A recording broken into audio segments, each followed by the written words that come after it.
ఇబ్బంది పడద్దు. నాలాంటి పేద కుటుంబం వచ్చిన విద్యార్థులు ఉంటారు, వాళ్ళ కోసం హెల్ప్ఫుల్గా ఉండడానికే నేను కాంగ్రెస్ పార్టీలో ఒక విద్యార్థి విభాగానికి జిల్లా అధ్యక్షుడిని. నేను లాస్ట్ ఇంటర్వ్యూలో తెలుసుకున్నాను, మీరు ఎన్ఎస్ఐలో చేరినప్పుడు ఏదో 7,000 నోటీస్ 300 ఏదో అన్నాడు.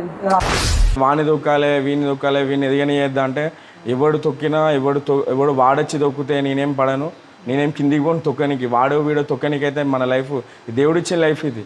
ఇక్కడ రాసి పెట్టుకొని వచ్చినాం మనం. వాడో వీడో చెరిపెత్తే పోదు కదా. ఫస్ట్ టైం ఓడిపోయారు కదా, మళ్ళీ సెకండ్ టైం కూడా నామినేషన్ వేశారు. దాని మీద ఫస్ట్ టైం నన్ను ఓడగొట్టిల్లు, మా పార్టీ వాళ్ళే నన్ను ఓడగొట్టిల్లు. తర్వాత నేను నమ్ముకున్నలే నన్ను ఓడగొట్టిల్లు. అంటే పార్టీల పరంగా ఒక పేద కుటుంబం చెందిన వ్యక్తి రాజకీయాలు చేయొద్దా అంటే ఉన్నోడే రాజకీయాలు చేయాలా? ఫస్ట్ ఈ రాజకీయాలు చేయాలంటే గుండె ధైర్యం ఉండాలి. నా ధైర్యం, నా బలం, నా